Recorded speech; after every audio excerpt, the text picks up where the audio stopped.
Subjective. But no, we're just going to have a conversation and yes, let's do it. Probably going down memory lane of some sort and things like that. Let's do it. But yeah, and we are recording. Feel free to heckle in some. Oh yeah, literally. No, baby. But no, that said, welcome to another episode of WAWNRT Recording This, and this is episode 58. Yeah, episode 58. Fantastic. Yeah, 58. And today's guest is Dali. How you doing, man? I'm doing well. Doing very well. Yeah. Thanks for having us. First of all, thanks for having us. But, yes, we are in my kitchen. That's where we're recording. I mean, yes, we record anyway. That's why it's, exactly. To be fair. But it's late night, so there's not like, there might be like sirens later sometimes. Yeah. Oh no, they add character and personality to what we're doing. But now, how you feeling, man? Doing good. I just started my fifth UK tour, but I had lost my voice. So I'm at the end. So this is going to be an interview where I'm very soft-spoken because it's just come back. And so I'm still being careful. But can you imagine, like, shows 80 minutes and I had three shows with 80 minutes with my voice like this and ropey. And I was so worried it was going to go entirely and then I'd have to just cancel a bunch of shows. Because then you need your voice, especially when you're doing comedy. It's like there's voice and fluctuation, delivery. You can perform with almost anything else wrong. You can break a leg. You just sit on stage. You can, you know what I mean? Literally most you can have bad migraines and the adrenaline lets it go and you manage on stage. We call it doctor comedy, right? But the only thing Dr. Comedy can't do anything about is a lost voice. Yeah, voice. Yeah, you can't do anything. But nah, like let's take it back a little bit because I know you're just on tour. Yes. Or starting a tour in February. So yeah, let's take it back to. Not sure where to go. Do we go Southern Africa? No, let's take it back to home. Malawi. Okay, Malawi. Yeah. Like, when did the comedy start? No, so actually, I was born outside Malawi. I was a refugee. My dad was my dad was a refugee. I was bouncing around because my dad, wrote seditious materials about Kamuzu Banda, criticizing some of the policies, and then he did it anonymously. But while he was at university, someone snitched. Oh yeah, because it's not even like social media. So it's actually word of mouth. Somebody snitched, and so he knew that if he went back, he would go back and end up in prison. So instead of going to Malawi, he went to Zambia, which is where I was born. Okay. And then, I grew up and I was very academic. No one thought I was going to be a comedian. And I wanted to be a writer, but of novels. I was going to be, Wole Soyinka Malawi or something like that. And then when I was at university, I just stumbled on stand-up comedy. And that was the end. I was like, this is amazing. Because with a fiction, you hide it. You hide what you want to say inside a metaphor. Stand-up, you just say it. Yes. You literally it's the most direct thing. And also, like when I would publish a short story in a magazine, maybe in 2 months I'd get an email. Oh, that was really great. Stand-up, you get a feedback after every sentence. Yeah. You know whether it's going well every sentence.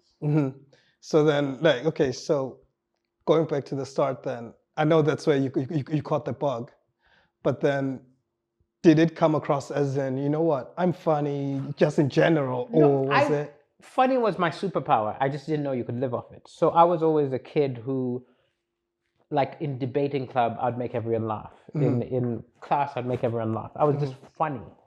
And I loved funny. I loved like Roald Dahl, and I loved like Dr. Seuss when I was really small. And then as I grew older, I loved Oscar Wilde. And I just liked funny. And I used to watch The Cosby Show. And I used to watch like Good Times and Mr. Bean. I was always someone who liked the funny. I didn't ever think I would be doing it, but if you were asking me what my favorite stuff, it was science fiction and funny. Yeah, just comedy and science fiction. Okay, so then that was my genesis. Yeah, and then because my understanding is your first headline show. So before your headline show, were you already in comedy then? Yeah, no. So in university, I started doing open mics. But you're doing like 5 minutes. 5 minutes, and I was doing that. And then after I'd been doing that for around 2 years and doing little clubs, I did my first one-man show called Feed This Black Man. And the poster was like me with a plate, kind of parodying those. I see what you call the African perspective. Yeah, exactly. It was making fun of the kind of way that people saw Africa, right? And yeah, it was great. It was great. I mean, I did it too early. I didn't necessarily know what I was doing, but ambition gets you through. Yeah. But then did you not have like the jitters? Like, you know, when you jump on stage and now all the eyes are on you, it's like, okay. No, I'm the opposite. A lot of performers are like me. You don't get jitters. You're excited. You're addicted to being on stage. Right. In fact, I remember I had a girlfriend, Laura, and hi, Laura. I'm sure. Did it end up? Sorry. No, years and years ago. Yeah. And we went on a little holiday together. We went on a holiday. Actually, we weren't even together at the time we went on holiday. We stayed friends. It was after.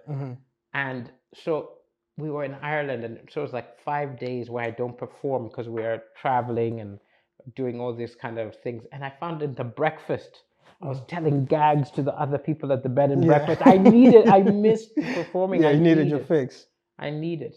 Yeah, and so like, what's been the toughest part, in terms of that, like in terms of the come up? Okay, the lifestyle is great. The art is great. Early on, financially, it's a disaster.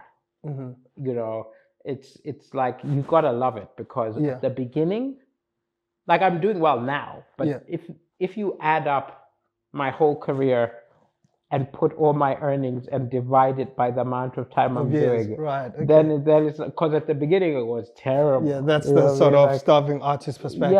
Yeah. And then so that's hard, and the traveling all the time is a nightmare for other people in your life. Yeah. It's fine, but like if you've got a family, it's rough. Yeah. Right. Like I don't have kids or anything, but I have friends who have kids and it's a nightmare. But even just like girlfriends, all but one of my relationships have broken up because you're never around. You're always traveling around. Yeah. Now you're or jealousy because you're in Malaysia and they're imagining you're hooking up with someone. Meanwhile, you're just, you're just writing you're playing video games in your hotel room, but she's like, I know you're not alone. You're like, I'm alone. I'm alone. I'm just playing Call of Duty. I'm just unwinding right now. Who's Call of Duty? Who's this girl? Call of Duty right now. Yeah, exactly. So. No, I hear that. So like, how does that sit with family? Because I'm assuming family's back in the motherland. Well, at first they thought I was a crazy person and there were interventions. Really? Yeah, like I was a drug addict. They were ringing me and trying to persuade me. But you were an academic kid, so... You were laughing. Hazel Max watching, because you had interventions. Oh yeah, I have plenty of those. Plenty of interventions. They're like, what are you doing? They used to call it, why are you doing? Also, the other problem is I was like a straight A student. Yeah. So they were expecting me to do like some academic thing. And then I was throwing it all away for this. And like, why are you throwing away your potential for creative poverty? Creative poverty, you know. And so be a doctor. Exactly. And so there was arguments and fighting and so on. But I was like, I realized, so I actually went to study computer programming, pressured by my family, even though I didn't want to do it. And I was so miserable. And when I found comedy, I realized that I was living for that Wednesday 5 minutes performance. Yeah, just looking forward to that. And I was like, no, I have to. This is what I have to do. I have to. Ooh, so how did you tell them that, you know what, yes, I am actually going this quit. route? Oh, what? So you quit? I quit, and I moved to, my dad was at that time staying in Ethiopia. He was posted in Ethiopia. I don't know how he persuaded me, but he was like, at least come here and do an internship while you try and figure this out, and then we'll see. And it was a big contentious thing. And I went there and he saw I was serious because I was like, I don't care. Yeah, I'll write books and I'll do whatever. And I don't need to make a lot of money. And so they persuaded me to go back to university and instead of finishing computer, switch my major to creative writing and English literature. That was sort of the compromise because they were like, even if you're doing this arty thing, at least do it adjacent or alongside something else. But either way, it was like, but it was still, I was willing to quit. Yeah. And that's when they took me seriously because until then they were like, I'd always done what the dutiful son should do. Yeah. It sounds like you've been moving around quite a lot because even when my radio show is called Citizen of Nowhere. Yes, I was going to jump into that. Yeah. First, we were refugees. So when I was growing up, it was Zambia, Kenya, Bangladesh, Swaziland, Austria. It's 14 countries. Oh yes, because you also did high school in Waterford. Yeah, so first I was moving because my dad was a refugee, and then he got a job in the UN. So then we were moving in a different way. Yes. Now we're moving. Now it's controlled. Yes. So at first it was push. Not survival, but now it's Now there was whatever, and then I became a comedian, and then I travel like a maniac. So I've been a nomad forever. Yeah. Ooh. So what do you call home? There's no home. Home is where my friends are. Yeah. Ooh. Home is where the peace is. I hear that. I hear that. So let's come to the I mean, look, I actually think borders and nations are nonsense. We're just I people. agree with that. We're just people, right? Yeah. So again, like, Malawians get very angry. Like, aren't you patriotic? I was like, no, I think patriotism is nonsense. Yeah. Right? I'm human. Yeah, and right? I'm an earthling. And when people ask me where's my home, it's like, well, where do I have the most people? Yeah, and where do I feel the most comfortable? Where do I feel most comfortable? Yeah. All right. Okay. Interesting. The other way to put it is maybe I'm citizen of everywhere. Yeah. Yeah. I just belong everywhere. Yeah. Okay. I used to think I belong nowhere, and I'm like, no, I'm a chameleon. Yeah. You can throw me anywhere. Do you think that has to do with personality, or at least kind of molded your personalities, they're moving around, and then which means you have to be comfortable in your own skin? I think this is the thing, is very early on I started becoming a chameleon. First I didn't fit in, but now I can hang out with like the hippies, right? Yeah. On Monday, and then on Tuesday I can be out with the very corporate types and I fit in perfectly. And then the next day I'm with like the African diaspora, Pan-African activist types, and I fit in great. Yeah. And then the next day I'm with like the slackers. Yeah. I'm just a bit the slackers. I've got like yeah. And maybe it's because I grew up around diplomats or something like that. But I'm a puzzle piece who will fit in with whatever. Yeah. Do you think then that helps with the comedy then? Yes. I mean, I think I just like people. So I'm genuinely interested in different kinds of people, but that's a good way to start finding what's funny, because you see what's different about people, you see what's crazy about people, you see what people are obsessed with. I love obsessions. And you actually learn to read people. Yes. Rather than just going off the preconceived notion. If you want to know someone, find out what they're passionate about. Yeah. And so I love like talking to people who have varied passions, be it someone who's into music and someone who just loves insects and is obsessed with insects. It's really interesting to me. Do you think, okay, so is there a parallel then between the obsessions? Because obviously your obsession has always been comedy. No, it's not comedy. It's creativity. I like making things. So it doesn't have to be comedy. I like writing fiction. I like writing poetry. Yeah. I like writing anything. Comedy happens to be what started paying me, but I'm equally happy making a different thing. Like when I was in uni, I did rap, and then I did poetry, and then I did I did everything. You're trying everything. I knew I liked making. I just didn't know what it would be. You know so was the deciding factor then what actually fed you? Yeah, of course. Okay, interesting. If I'm happy making, and then I'm like, oh, but this is what they want from me. I'll do more from that. So I'll do more of this because this is where. I thought I put it on silent. No, it's okay. I don't even know where it's nothing. I think you put it. Oh yeah. Okay. I hope it's nothing urgent. No, it's not. At this time. Oh, you never know. Well, anyone who rings me with any. I guess it's like I'm outside. Like, what's going on? Yeah, I was in town and. Okay, here we go. Exactly. You were meant to do that, actually. You said whenever you're around doing your whiskey thing, you check if I'm around. Yeah, you know what? I haven't done it. I'm right here. No, literally.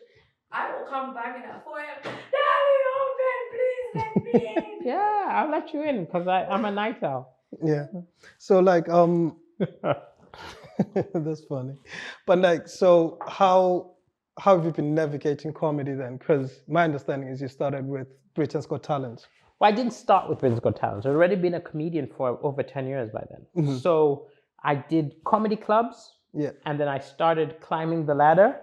And I'd done stuff. I'd done like big shows in Malawi and South Africa. I'd done shows in Australia. But again, it was still, I was supporting people. right?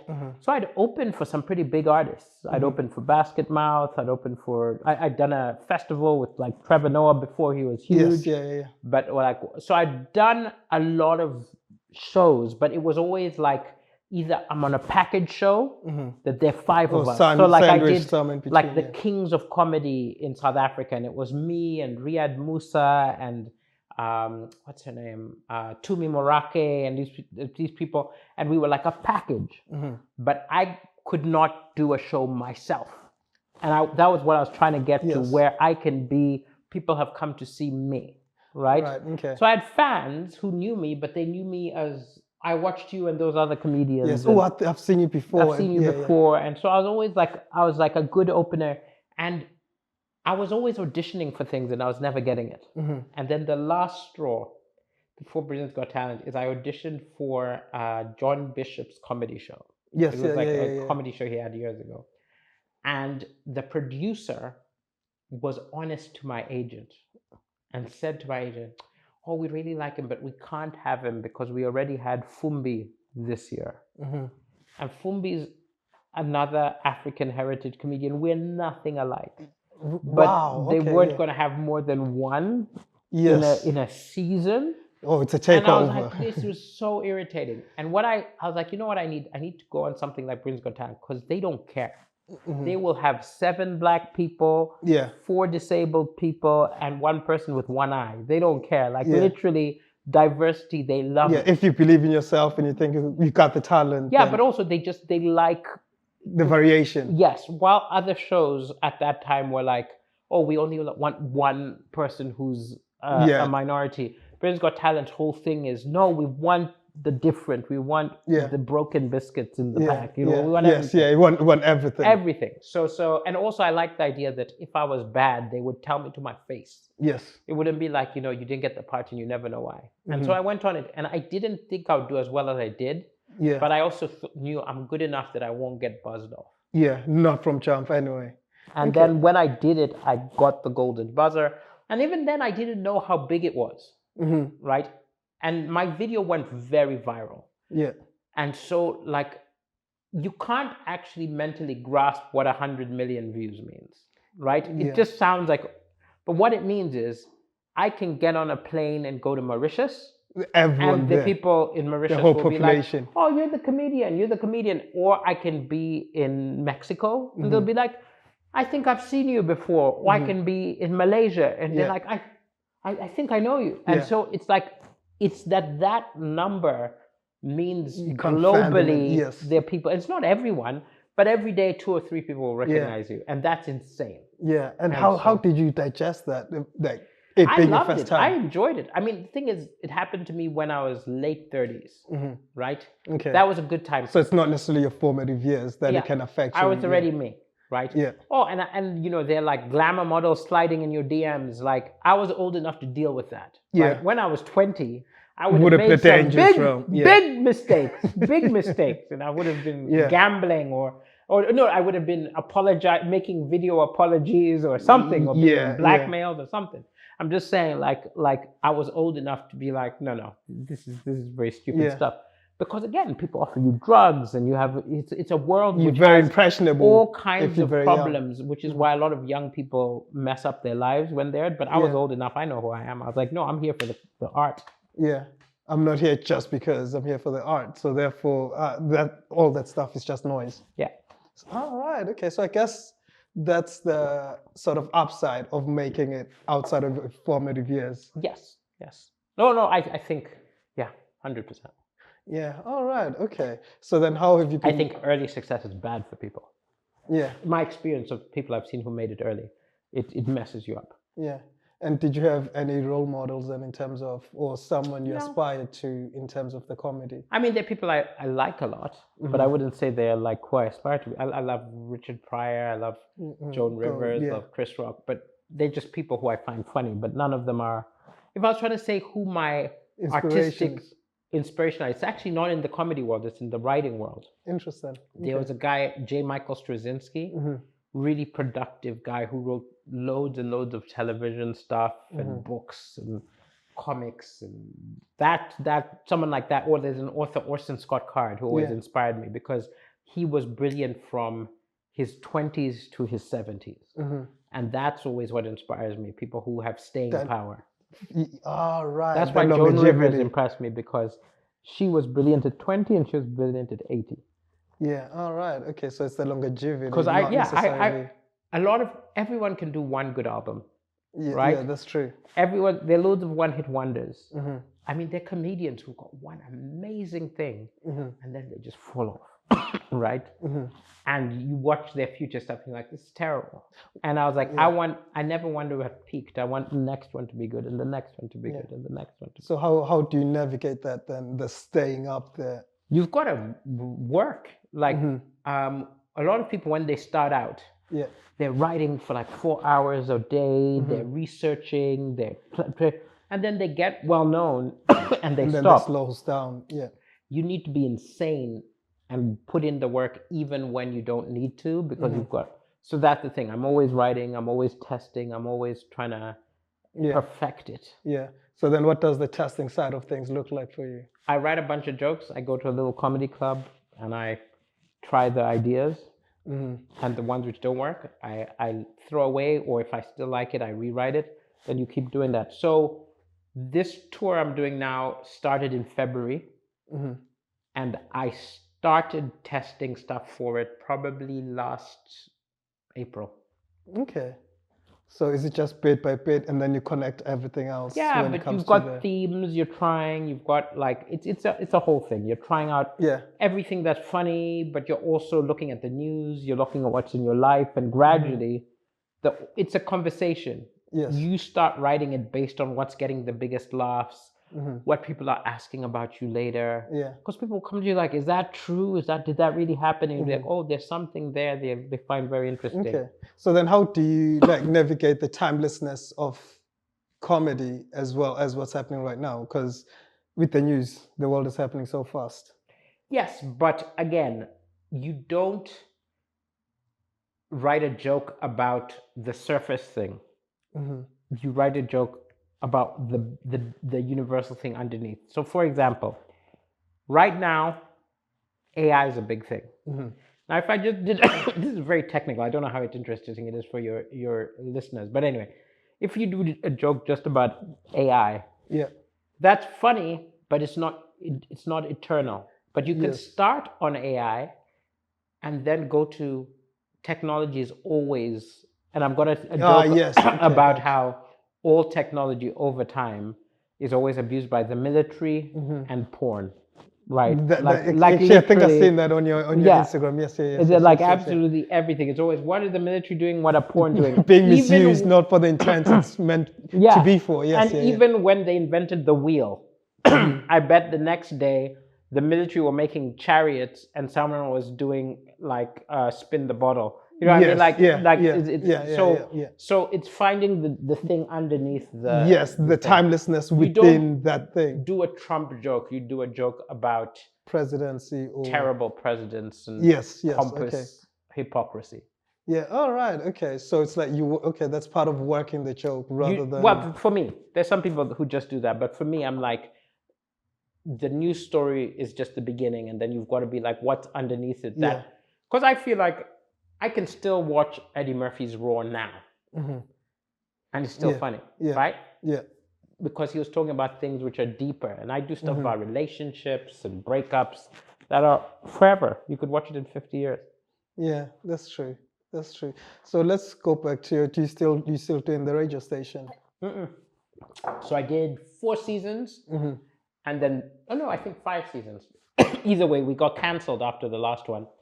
It was amazing. It was a natural ending because it was Citizen of Nowhere. And then in the last season, I became a British citizen. Yeah. And the BBC was like, it's done. And I was like, no, I've got more to it. But they're like, but Citizen of Nowhere, and you became British. And I'm like, I should have kept that to season 10. I shouldn't have told people. Yeah. But really, it is like a book. In that if you listen to all the episodes, the final episode, I'm no longer a citizen of nowhere. It's like you documenting the story. British, yeah. So I'm now pitching a new one, and we'll see what happens. But I know now I need to you should not ever give them a natural ending, because they'll be like, but that's the end. That's completed. Oh, right. Interesting. Because, okay, no. But I'm very proud of it. So I think it's the best thing I've done, actually. Okay, right. Yeah, in terms of like any comedic thing I've done, the best thing I've done. And the episode which I did about asylum seekers is the best 30-minute funny thing I've ever written. All right, okay. Yeah. So speaking of writing... Also, I interviewed my dad in it. Oh, how did that go? It was because it was good. It was really great. He added gravitas to it because he used to be a refugee and he used to work for refugees. But then also, since it's a comedy show, I'm asking him ridiculous questions. So it was really funny. And I'm assuming he's now used to your personality as to... Yes, but he was taking it very seriously, though. Yeah. It was very funny because part of the difficulty was I shouldn't have told him it was BBC. Because it was BBC, so now he became formal. He became formal. And I was like, just be you. But he's giving me these formal, like very important answers. But then that became the joke. But ultimately, that's who he is anyway, in terms of... No, that's who he is to people who... But that's not who he is in my family. That's not... Oh, yeah, because you know him as dad. Some people know him as an important person and things like that. All right, okay. So let's go into the book, because you published a book, didn't you? Yes, but like just an anthology. I've got another book which should be coming out later this year, which is fiction, which is that'll be more fun. Yeah, so the fiction is not necessarily like the other one. Then, what inspired the book, the first one?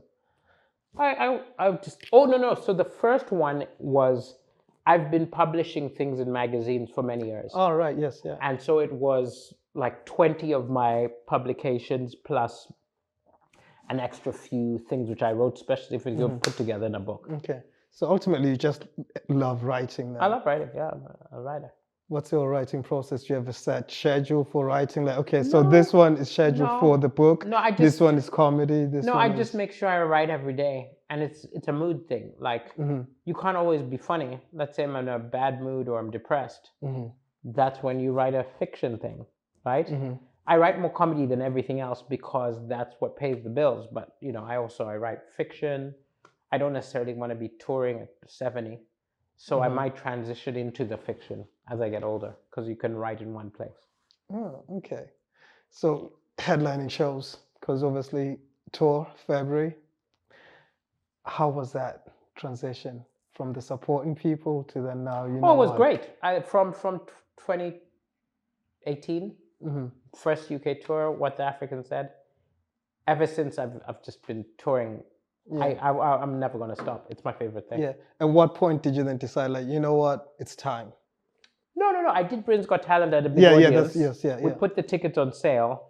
1,000 people showed up to the first one. Like, okay. No, it makes sense. No, I'm touring. So it was nothing more than that's what I wanted to do. There's now an audience. Yeah. This is what I'm going to keep doing. What's the difference between that and supporting other comedians? They've come for you. And you do a lot more joke. It's literally the difference between being a sprinter and a cross-country runner, right? 100 meters versus 10,000 meters. You know what I mean? Like, it's your show. It's just now it's longer. It's like, not just that. It's like, in a short set, you're just saying a few things. You're not really developing what you're saying. It's not really, when people come to see you, they're almost coming to see a movie which you've put together. Right. It's got 3 acts. It's got development. It's more. It's. So now you've got time to actually build on the story. It's not just punchline. So much better. Anyone you like, don't watch them for 2 minutes on TikTok. Go watch them do an hour, because that's when you really see how funny they are. Yeah. Okay. So how much of your personality then shows up on the comedy, or are you just constantly just the same? All of it. I'd almost say that I am more me on stage. Right? So I'm almost me with an exclamation mark on stage. Interesting, yeah. It's my personality, but with no filter. Like, in person, I might have a thought which I censor, because I'm like, that's probably not polite. Oh, it's almost on read stage, the room. I say all of it. So it's like me plus me. Yeah. Have you had any backlash with the jokes on stage then? No. I'm funny. You know what I'm saying? So it's like you can offend people on stage and that's fine. Like, yeah, it's not personal. I'm funny. That's never funny. I'm funny if they've got an issue. That's their issue, right? Mm-hmm. Like, so for example, I did a joke in Zambia about people who are anti-gay, right? And the guy got up and he was like, "Yeah, but seriously though, those people are going to hell." And he was going on, and I was very amused because I've got a big microphone. He can't win this argument. Yes. So I was like, wait, you're saying you don't like gay people, but I see only men at your table. What's going on here? Touche. I think you need to confess it. And he got really angry. Yeah. And then afterwards, he sent me this long, literally, I think he must have used AI because he did this long response. And I was just like, this man, he's got issues. He's got his own issues. Yeah. So you can't win. Now, sometimes I do controversial shows, but what I always say, I did a show called Blah Blah Blacklist, which was very controversial because it was about people who've been canceled and whether they should have been, you know. Yeah.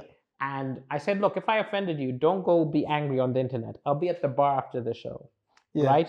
If you've got an issue, let's have a conversation. Let's have a conversation. And we had some great conversations.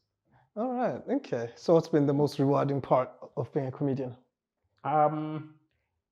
Venting your trauma and turning it into something funny. Okay. Ooh. It's almost like instant therapy. It's like rather than having a therapist, the audience is my therapist. So like in my current show, I had a really bad experience where someone after a breakup tried to sell a sex tape, right? Yeah. Now this would be very stressful. It was very stressful, right? Yes, at the time, yeah. But now it's something I laugh at because I've written jokes about it. Like, yeah, you use comedy to rehabilitate bad moments. Yeah, and I guess, to be fair, the comedy also brings a different perspective to the situation rather than the serious. Yeah, but I mean, like, I do jokes about all horrible things, like, you know, molestation and debt and all the horrible things are what I talk about because I feel like comedy can. Like, my favorite movie is Life is Beautiful. I don't know if you've watched it. No. But it's set in a concentration camp. But it's hilarious. Yeah. And how can you make people laugh about this horrible situation? Yes. And if you can do that, I feel like it's a gift to the world because I feel like comedy is great at getting the monsters and getting rid of their teeth. Yeah. Because then it's like, it's almost like, I'm not sure if you rate him, but it's almost like Kevin Hart's Laugh at My Pain. Okay, I've not watched it. All right, okay. It's almost like making fun of the situations. That's what comedians do. Yes, and that's quite therapeutic.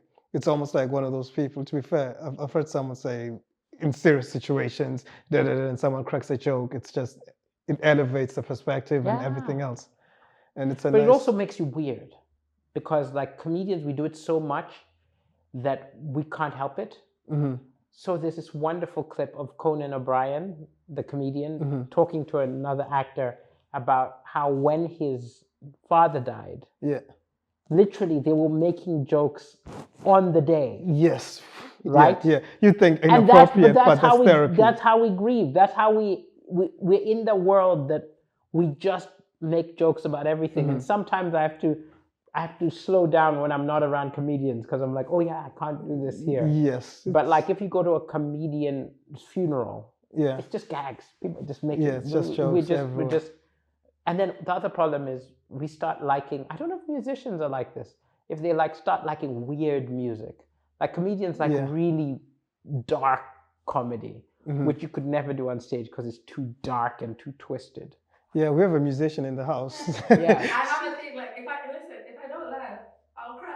I would rather laugh. Like, I literally, all the like crazy things that have happened to me, I will literally laugh about it. I'll post about it and I'll just be like, yeah, that was a bit crazy.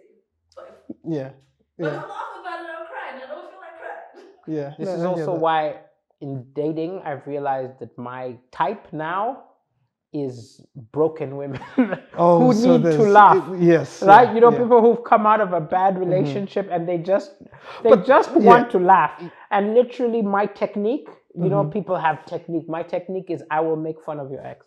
Yes. So wait. So in relationships, how do you navigate the is everything funny to you? When are you ever serious? No. I'm serious, and then you turn it on and you turn it off. Like Right, this interview, okay. I've not been cracking jokes from the moment, right? Yeah, that's true. I yeah, could, yeah. but it's like then you're not listening to people. Like Yes. if It's almost like you're brewing if this was like a TV interview where I'm trying to be funny, rather than listening to your questions and answering honestly, I'd be listening to your question and thinking, how can I say something? How can funny? I flip it? And it's not honesty. And in a podcast, I'm like, let's be honest. But sometimes I'm like, okay, is my job here to be funny? If you see me on something like QI, I'm not answering honestly. I'm making everything funny. Because to be fair, I remember seeing a clip of you, I think the narcissist conversation. Yes, I was just being silly.